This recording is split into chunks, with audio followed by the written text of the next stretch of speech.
Hi friends, எல்லாருக்கும் வணக்கம். நான் தான் உங்கள் ஈஸ்வர் காரைக்குடி ஃபாரின்லேருந்து பேசிகிட்ருக்கேன். இது தர்பூசணி கொடி தொட்டியில் தான் வச்சுருக்கிறேன். பாருங்கள், தொட்டியில் தான் வச்சுருக்கேன். தொட்டியில் வச்சுருந்து 2 காய் காய்ச்சிருக்குது. நீங்களே பாருங்கள், தெரியுதா? வாட்டர்மெலன் இது ஒரு காய். அடுத்து இந்த பக்கத்தில் ஒரு காய் கிடக்குதா? இவளுக்கு தொட்டியில் தான் வச்சுருக்கேன். தொட்டியில் வச்சு செடிக்கு மேலே காம்பவுண்டு சுவத்தில் ஏற்றி விட்டுருக்குறேன்.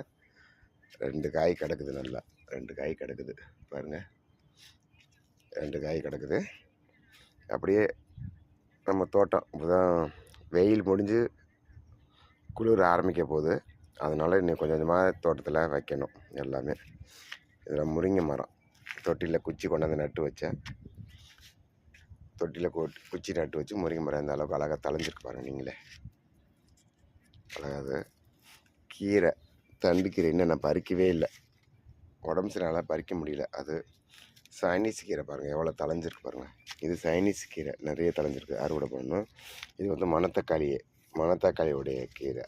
மணத்தக்காளி பறிக்கணும், நிறைய இருக்குது இலை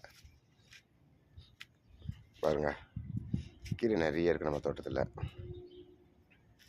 அப்படியே வந்தால் பசலி, சிவப்பு பசலி, அதை அப்படியே பறிக்கணும். பசலி இலை நிறைய தளைஞ்சிருக்குது. இது பருப்பு கீரை, விதை போட்டு வச்சுருக்கேன். பருப்பு கீரை பாருங்கள், நிறைய தளைஞ்சிருக்கு பாருங்கள். பருப்பு கீரை தளைஞ்சிருக்கா? பருப்பு கீரை.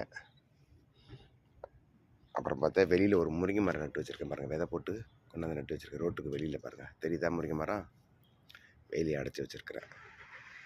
டெய்லி தண்ணி ஊற்றணும். இவ்வளோ பெரிய முருங்கை மரம் ரோட்டில் நட்டு வச்சுருக்கேன் பாருங்கள். விதை போட்டு வச்சு கொண்டு போய் நட்டு வச்சது. ஆனால் கவர்மெண்ட்டில் மரம் கொண்டாந்து நட்டு வச்சுருக்காங்க. அதெல்லாம் ஒன்றுமே தலையவே இல்லை. தண்ணியும் விட மாட்டேன்றாங்க. நானே கொண்டு போய் ரோட்டில் முருங்கை மரம் நட்டு வச்சு செடிக்கு தண்ணி ஊற்றுறேன். என் கம்பெனிக்கு வெளியில் தான், இது ரூமுக்கு வெளியில் அந்த முருங்கை மரம். இதெல்லாம் நம்ம ஒரு இது அது என்னது, பச்சை செடி. இதெல்லாம் திருநீற்று பச்சை கள்ளிச்செடி.